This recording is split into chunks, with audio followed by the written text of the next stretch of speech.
Well, greetings again. This is Dr. Bill Wyatt with the American Orthodontic Society, and I'm going to try to get through one video more today, and then I'm going to quit. My voice is getting terrible, but maybe you can understand what I'm talking about today. If you have to move teeth and you have a deep interlocking cusp, those teeth are way down in there. You move one arch, it'll move the other arch without you being in contact with it. And a lot of people don't understand that. And even leaders and people that lecture frequently do not understand. You can take a headgear and you take somebody that's got deep inner groove of the teeth where the cusps go down in a groove real far, and you move the upper teeth back. For a while, it'll move the lower teeth back also. I've had people, you'd put an upper headgear, and you would think you wouldn't have anything to do with the temporomandibular joint. But as you move the teeth, the upper teeth back, I had this young lady, and she didn't have a joint problem when I started. She was class 2, and she started, her jaws were hurting, her joints were hurting. I sent her to one of the guys named Dr. Bell, who wrote 3 books on this. And he wrote me back a nice letter and says, I don't see anything you're doing wrong that's causing this young lady's joints to hurt. So I just went ahead with it, and after a few weeks it stopped bothering her. Well, what had happened, the teeth had gone up to the point. I'm going to have to show this on, I drew this out. Now you take a class 2 relation like this lower tooth should be out in this side. And so we're trying to correct that by moving these teeth back up here. Now, as I move these back, they're going to contact these slopes right here, and it will move the lower arch back to some extent. And if you do that, the condyle is here somewhere, and the fossa is here, and the joint will push against the retrodiscal tissue and give people a pain. And even the man that wrote the books on the TMJ problem didn't pick that up on that case. He was a very nice man. He wrote me back and said, I don't see anything that's causing this. And that is, I thought to myself, if he didn't pick that up, then there'll be very few people that'll pick that up. I had another case that the dentist, the guys working on this lady's teeth, he had her wearing elastics from these teeth down to these teeth, pulling it like that. And she wore the elastics, and he accused her of not wearing them. And it really irritated her, and so she came over to me to see what was wrong. And I showed the lady, and her husband came with her, and he was mad at this guy for just telling her she wasn't wearing elastics, and she was wearing them. And I told him why he thought so. So he was pulling these teeth forward with the elastics, but you'd get them going halfway. Let me see if I can give another picture of that. He got them up about like that, and they were still bothering. They were just touching up here, but as soon as the teeth went over the hump, they quit. So if you've got a class 2 case and you're having a hard time getting the teeth to move forward, if you go in and bond just a little bit of acrylic in the teeth so that the upper teeth have a smooth way to advance, then you won't pull these teeth back as you pull these teeth back.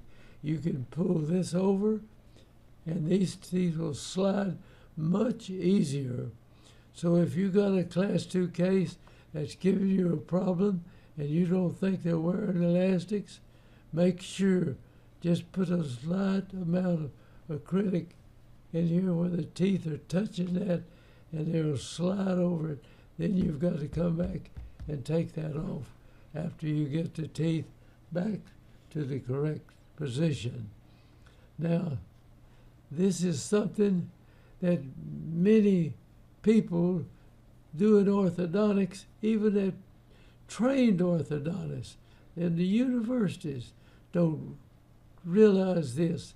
A lot of times, there was one case that they gave the lady a big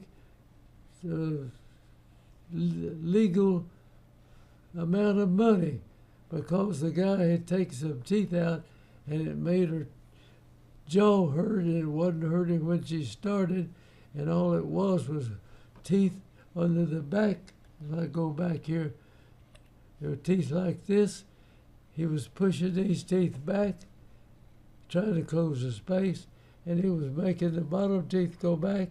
That was pushing the condyle into the retrodiscal tissue, causing this pain, and the court gave the person a big amount of money because they caused this to hurt.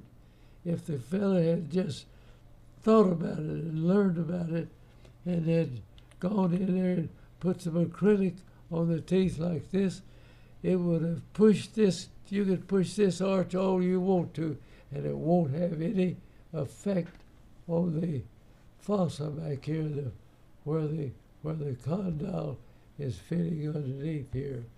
You could push it all you want to, but that's what the court thought they was doing.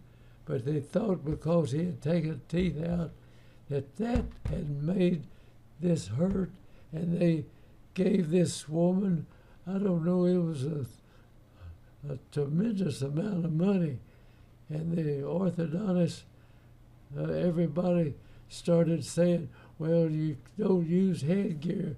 Headgear will cause TMJ problem. You push this back.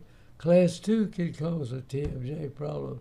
And I'll guarantee you that there's very few people that understand that wearing a class 2 elastic or any kind of class 3 correction going back like this, whether it's elastics or headgear, can cause the TMJ, the temporal mandibular joint, to give you a real fit.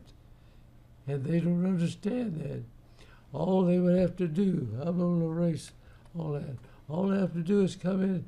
They don't have to be this high, just a little bit in here. You lay that acrylic on there, jack them up to where the cusp are not doing what, let's see, I read the wrong direction, where the cusp are not hitting like that. And if you do that, if you push it here, this will stop. When I've had class 2 cases that you worked and worked and you couldn't get it across, and then all of a sudden they were across. They got it on this side. Now as they pushes here, as it pushes in this area, then the teeth are already there. And it'll look like they just corrected that automatically. Let me get back. Now, once it gets here, now these teeth are going to move forward. Well, I'm sorry for that. Once it gets there, the person will come in, and the slope in the tooth right here causes the thing to correct itself after that, and then it'll stay corrected in somebody if they're biting correctly like that. So sometimes you advance the mandible, and if you get them hooking like that, it'll stay advanced very easily. Well, thank you for watching this, and I hope everybody will learn that if you've got deep interlocking cusp, it definitely has an effect. It either helps you once you get over the top right here, and that goes, it will help you. They'll automatically go out. And you take somebody without a chin, and you can bring their lower jaw forward. If they've got deep looking cusp, and you get them locked together where they're chewing, they're good, they will stay there. And people with these no chins, you can bring them out. And I learned that working with the TMJ for about 30 years with that. So bonding little tiny thin blocks in there, just a little surface that's smooth, makes a big difference in moving one arch and having not move the other arch. And the courts didn't understand it. The guy that they called in as an expert in it, he didn't understand it either. And so they gave a big fee to this woman who had her child started hurting her jaw because the guy had moved it back, and the guy that was the expert didn't understand that fact either. So this is something everybody screwed around with teeth ought to understand, whether you want to do the orthodontics or whether you don't want to do it. If you understand orthodontics fully, you won't make these glaring mistakes in there. And so it scared dentists off of headgears. And class 2 elastics will do the same blooming thing. And people don't realize that. So anyway, I'm going to hang up and say this is something everybody that messes with teeth ought to understand this. And if you're an individual and you're having trouble and your headgear makes your jaw hurt, go tell them what's causing it. And it can be just a class 2 elastic can do the same thing in there. And so, and class 3 elastics really has a reason to do it. It's coming down this way, bringing it across. It's pulling the lower jaw back. And regardless, the class 3 elastics can cause pain in the joint anyway.